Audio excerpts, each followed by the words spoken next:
我认为传统中医对于当代中国人来说，更多的是一种对于身体的调养，以及对于身体各个部分的一个平衡。这一点来说，对中国人尤其适用的是像是，风湿病、关节炎啊这一类的。À travers notre voyage en Chine, nous avons découvert les différentes techniques, méthodes et soins traditionnels que les Chinois d'aujourd'hui utilisent encore pour retrouver ce fameux équilibre intérieur. Suite à nos nombreuses découvertes sur le sujet, les produits qui sont parfois utilisés ne cessent de nous intriguer. Et suivant nos rencontres et diverses expériences en Chine, nos questions sur le sujet ont été répondues d'une façon ou d'une autre et nous avons véritablement découvert l'immense sujet de la médecine traditionnelle chinoise.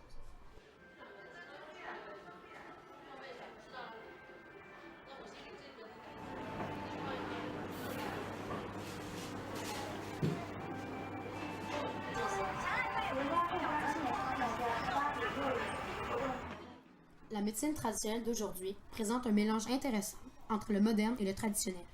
Par exemple, les cliniques traditionnelles en Chine sont divisées en deux parties. Une moitié est une section traditionnelle et l'autre est une section moderne, avec des médicaments par exemple. Celle-ci ressemble beaucoup aux cliniques occidentales, malgré que beaucoup de produits qui sont modernes en Chine font preuve d'aspect traditionnel. Par exemple, des pilules sont faites à partir de plantes traditionnelles ou même à partir de parties de chenilles qui sont séchées et mises en comprimés. Dans la section traditionnelle, un médecin certifié prépare des poudres et des produits faits exprès pour les divers problèmes de santé des clients. Les divers produits seront habituellement mis en poudre ou remis aux clients pour qu'ils les boivent ou les mangent.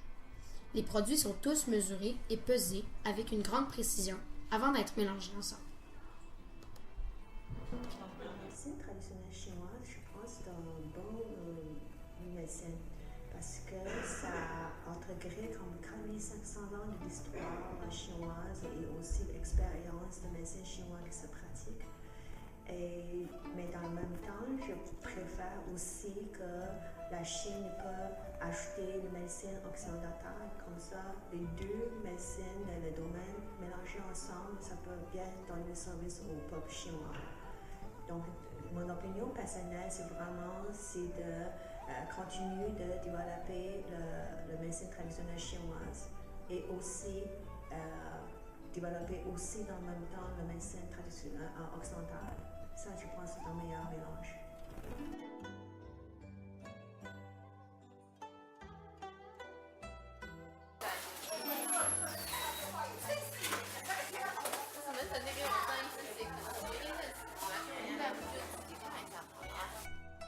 La thérapie des bulles de verre est une méthode plutôt répandue en Chine. La thérapie consiste à chauffer légèrement une bulle pour qu'il y ait une succion sur la peau.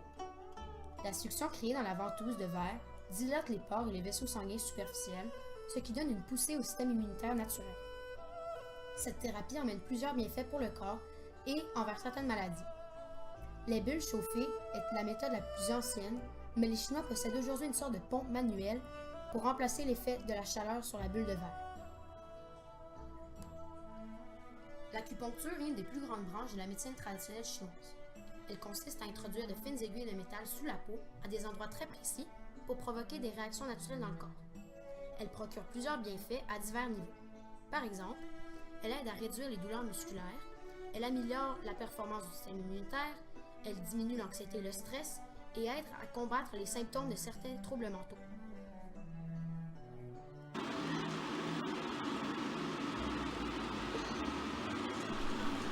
Le thé chinois est populaire à travers le monde parce que boire du thé amène plusieurs bienfaits physiques et mentaux. On le recommandait pour guérir et prévenir différents malaises comme les maux de tête, les idées noires, la mauvaise digestion, ainsi que pour dissoudre les graisses. Il existe une multitude de différentes familles de thé et chacune d'elles possède des vertus et des bienfaits physiques différents. Leurs bienfaits varient évidemment selon chaque sorte. Par exemple, le thé blanc aurait la propriété de réduire les effets de la ménopause et du stress. En contrepartie, le thé noir aiderait plutôt à combattre le diabète dû à sa grande contenance en antioxydants. Les vertus psychologiques, eux, varient selon le type de thé. Généralement, ces vertus dépendent de la quantité de caféine ou de théine qu'il contient. Un bon exemple est le thé Oolong qui a des effets relaxants et anti-stress, qui sont très recherchés.